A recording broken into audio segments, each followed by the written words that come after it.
అండి, అందరూ బాగున్నారా? నేను ప్రేమలత మామిన్ల. ఈరోజు నేను ఉసిరికాయ చట్నీ చేస్తున్నాను. చివరి వరకు చూడండి. నేను 1/2 కేజీ ఉసిరికాయలు తీసుకున్నాను. నీట్గా కడిగి తడి లేకుండా తుడిచి చాకుతోటి ఘాట్లు పెట్టి పక్కన పెట్టుకున్నాను. ఇప్పుడు ప్రాసెస్లోకి వెళ్తున్నాను. హలో అండి, ఇప్పుడు ఉసిరికాయలు వేయించడానికి అదే మగ్గనివ్వాలి ఆయిల్లో. నేను స్టవ్ అంటు పెట్టి కడాయి పెట్టినండి. ఇప్పుడు నేను ఆవ నూనె, పల్లీల నూనె 2 కలిపి ఒక 1/2 కిలో కంటే ఎక్కువ ఉంటుందండి. ఈ గ్లాస్ అండి, కొంచెం ఎక్కువ ఉంటుంది 1/2 కిలో కంటే. ఈ 2 కలిపి తీసుకుంటున్నాను. కొంచెం ఆవ నూనె వేస్తే కొంచెం మంచిగా ఉంటుందని నేను ఆవ నూనె తీసుకుంటానండి. మీ దగ్గర ఏది ఉంటే అది తీసుకోవచ్చు. మేము మాత్రం కొంచెం పచ్చళ్ళకు ఆవ నూనె వాడదామని కొంచెం అదింత ఇదింత వాడతాను. ఈ ఆయిల్ వేడి కావాలి. మనము ఇది ఉసిరికాయలు ఆయిల్లో వేసినప్పుడు కొంచెం మీద చిత్తే ఛాయిస్ ఉంటుంది. మనము అందుకని ఘాట్లు పెట్టుకోవాలి ఖచ్చితంగా. పెట్టుకొని అవసరం అనుకుంటే మన చిత్తినట్టు సప్పుడు వస్తే మూత కూడా పెట్టేసుకోవాలండి. మూత పెట్టేసుకుని సిమ్లో పెట్టేస్తే అయిపోతుంది. మధ్య మధ్యలో చూసుకుంటే అయిపోతుంది మనం ఉసిరికాయ గోలేటప్పుడు. లోండి ఇది నిల్వ పచ్చడ. మనము 1 ఇయర్ అయినా ఉంటుందండి. కాకపోతే ఒక 6 మంత్స్ వరకు అయితే ఫ్రెష్గా, ఒక 6 మంత్స్ అయిందంటే కొంచెం కలర్ చేంజ్ అవుతుంది. ఎక్కడ తడి తలగకుండా చూసుకోవాలి. మనం ఎంత జాగ్రత్తగా చూసుకుంటే అది అంత అన్ని రోజులు నిల్వ ఉంటుందండి. కొంచెం ఆయిల్ వేడి కావాలి. ఇప్పుడు వేయవచ్చండి. మరీ ఎక్కువ కూడా వేడైతే తొందరగా మాడిపోతాయి ఉసిరికాయలు. కొంచెం వేడి కావాలి.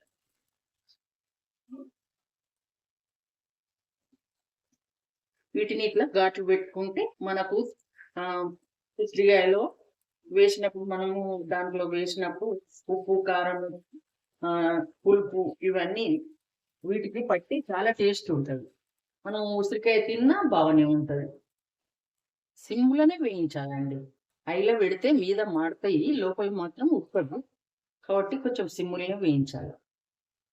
ఇది మధ్య మధ్యలో చూసుకోవాలి. 5 నిమిషాలలో వేగిపోతాయి ఇవి. చూసారా కలర్ మారిందిగా కొంచెం కొంచెం. హలో అండి, ఇప్పుడు ఇవి వేగినాయండి. ఆయిల్ నుంచి తీసేద్దాం. చూడండి కలర్ చేంజ్ అయింది కదా, చూస్తున్నారా?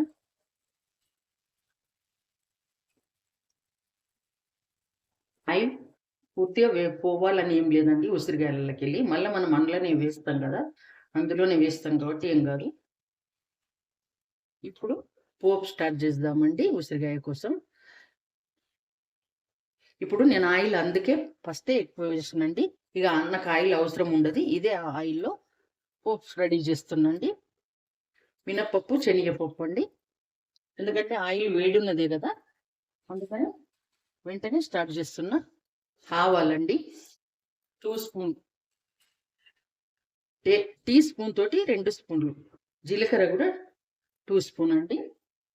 చిటికెడు మెంతులండి, కొన్ని ఎండిన మిర్చి, ఒక గుప్పెడు కరివేపాకు కడిగి తుడిచి పెట్టేసినండి వాటర్ లేకుండా.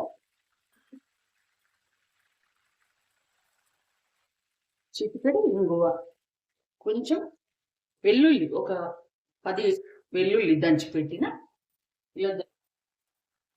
ఇప్పుడు అల్లం వెల్లిపాయ పేస్ట్ ఒక పెద్ద నిండా టీ స్పూన్ తోటి నిండండి. ఇవన్నీ పచ్చి వాసన పోయే వరకు వేయించాలి. ఇలా వేగినాక పసుపు అండి, 1/2 స్పూన్ పసుపు వేస్తున్నా. ఇది కూడా పచ్చి వాసన పోయే వరకు వేయించుకోవాలి. వేగిన తర్వాత ఇప్పుడు నేను స్టవ్ ఆఫ్ చేస్తున్నాండి. ఈ వేడికే స్టవ్ మీద ఉంచితే ఈ వేడికే వేగిపోతుంది. ఈ పోపు వేగిన తర్వాత మనము పచ్చళ్ళలో ఏమేమి కలపాలి, ఎలా కలపాలి అన్నది చూపిస్తాను. స్టవ్ ఆఫ్ చేస్తున్నాం. స్టవ్ ఆఫ్ చేసి కడాయి పక్కన పెట్టి పోపు చల్లారిస్తాము. ఇప్పుడు ఉసిరికాయ పచ్చళ్ళలోకి పొల్లు కలుపుకుందాము. ఇందులో కారపొడి, 1 కప్పు కారపొడి అండి. నేను ఇందాక చెప్పిన కదండి మీకు కొంత. ఈ కప్ తోటి 1 కప్పు కారపొడి, 1/2 కప్పు సాల్టు, ఆవాలు 2 టీ స్పూన్లు, జీలకర్ర 1 స్పూను, మెంతులు 1/2 స్పూను లైట్గా వేయించినండి, దోరగా వేయించి పొడి పట్టుకున్న. ఇది కూడా ఇందులోనే కలపాలి మనం. నేను తక్కువ చేస్తున్నా కాబట్టి అన్ని తక్కువ తీసుకున్నానండి. మీరు ఎంత చేస్తారో దాన్ని బట్టి మీరు మీ కొలతలు మీరు తీసుకోవాలి. కొన్ని వెల్లుల్లి మనము ఇంకెక్కువ కూడా వేసుకోవాలండి. నా తడికి రెడీ లేవు కాబట్టి కొన్ని వేసిన. ఆ పోపు చల్లారినాక వీటిలో కలిపేసేయాల. ఇది ఈ చట్నీ అన్నంలోకి, చపాతీలోకి, దోశలోకి ప్రతి దానికి బాగుంటుందండి. చాలా బాగుంటుంది. ఒకసారి మీరు కూడా ట్రై చేయండి. ఇప్పుడు నూనెలో వేయించిన ఉసిరికాయలు ఇందులో వేస్తున్నా. ఇందులో మనం ఒక్క నిమ్మకాయ పిండాలండి. ఒక్క నిమ్మకాయ రసం తీసుకోవాలి. మనం ఎక్కువ చేస్తే ఎక్కువ తీసుకోవాలి. చల్లారిపోయిందండి. ఇందులో కలిపిస్తున్నాను. కలిపినాక చూపిస్తాను. ఇప్పుడు ఇది ఒక 2 డేస్ తర్వాత తినండి. చాలా బాగుంటుంది.